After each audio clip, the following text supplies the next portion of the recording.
السلام علیکم YouTube family, کیسے ہیں؟ امید کرتے ہیں کہ آپ خیریت سے ہوں گے۔ اللہ کے حکم سے اور آپ کی دعاؤں سے میں بھی بالکل ٹھیک ہوں۔ خواتین و حضرات، مزید ویڈیو کو آگے بڑھانے سے پہلے ہم آپ سے ریکویسٹ کرتے ہیں، اگر آپ ہمارے چینل پہ نیو ہیں، سبسکرائب نہیں کیا، سبسکرائب کریں، لائک کریں، شیئر کریں اور بیل آئیکن کے بٹن کو ضرور پریس کریں تاکہ ہماری ہر آنے والی ویڈیو کا نوٹیفیکیشن آپ تک پہنچتا رہے۔ چلیے بڑھتے ہیں ہم اپنی ویڈیو کی طرف۔ جو شخص سکون اور چین کی نیند سے لطف اندوز ہو جائے تو اسے چاہیے کہ خواہشات نفس کو محدود کرے۔ ظلم کمینگی کی علامت ہے، جبکہ انصاف سے بزرگی اور نیک نامی میں اضافہ ہوتا ہے۔ اللہ اپنے بندوں پر زمین اور آسمان سے برکت کے دروازے کھول دیتا ہے۔ اللہ کے ولیوں کی ایک علامت یہ ہے کہ وہ جسمانی طور پر زیادہ قوی نہیں ہوتے، بلکہ اندرونی طور پر بڑے قوی اور روح ہوتے ہیں، اور ان کی روحانی طاقت ان کے جسم پر غالب ہوتی ہے۔ حضور کریم صلی اللہ علیہ وسلم کی سنتیں ہی علم نافع اور مقبول عمل ہے۔ اگر تو چاہتا ہے کہ تیرے مقدر کا ستارہ بدل جائے تو ذکر الہی کو قلب میں جاری کر لے، کیونکہ ذکر کر کے اجرا ہی سے انسان کی تقدیر کا رخ بدلتا ہے۔ قبر ثنی یعنی بڑھاپے کے لیے فراغ روزی طلب کرنا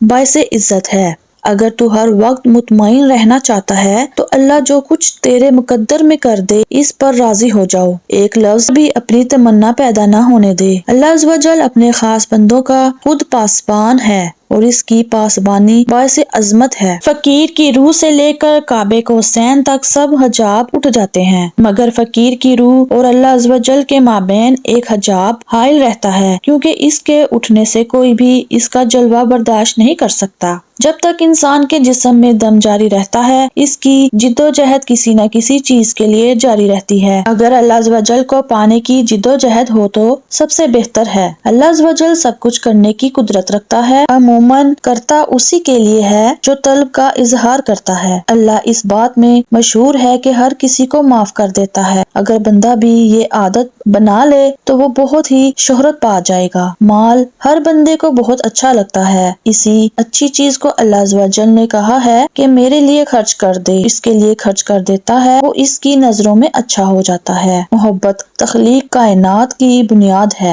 اگر اللہ محبت پیدا نہ کرتا تو کچھ بھی نہ ہوتا۔ فقر اللہ کی عطا ہے، جسے چاہے اللہ اپنا فقیر بنا لے، کیونکہ یہ روز ازل کا فیصلہ ہے۔ اللہ کی اطاعت ذریعہ نجات ہے اور اس کی نافرمانی ہلاکت کا باعث ہے۔ بے صبری باعث نقصان ہے اور صبر باعث نفع ہے۔ دین ہو یا دنیا، جس میں سچائی اپناؤ گے کامیابی تمہارے قدم چومے گی، اور اگر جھوٹ اور فریب سے کام لوگے تو سوائے رسوائی کے کچھ حاصل نہ ہوگا۔ روزی اللہ عز و جل کی طرف سے ہے، مقسوم شدہ ہے، مگر بذریعہ محنت اسے حاصل کرنا پڑے گی۔ حاسد حسد کرنے کے باعث اپنے آپ کو غم میں مبتلا کر لیتا ہے، حالانکہ اسے حسد سے فائدہ کچھ بھی نہیں ہوتا۔ ظلم ایک بڑی خطا ہے جس کا عذاب آخرت میں تو ہونا ہی ہے، مگر دنیا میں بھی اس کا انجام اچھا نہیں ہوتا۔ اللہ عز و جل سے گلہ شکوہ انعامات میں کمی کا باعث بنتا ہے۔ کثرت دولت دکھوں اور پریشانیوں کو دروازہ کھول دیتی ہے۔ دولت سے وقتی ضروریات پوری ہو جاتی ہے، مگر سکون قلب حاصل نہیں ہوتا۔ اللہ والوں کی صحبت سے دل میں روشنی پیدا ہوتی ہے اور ان کے پاس نہ جانے سے دل تاریکیوں میں بھٹکتا رہتا ہے۔ اپنے عقائد کو مشکوک مت بناؤ، ورنہ بے دینی اور کفر و شرک میں راہیں کھل جائیں گی۔ ضرورت کے مطابق کسی چیز کا حاصل کرنا طمع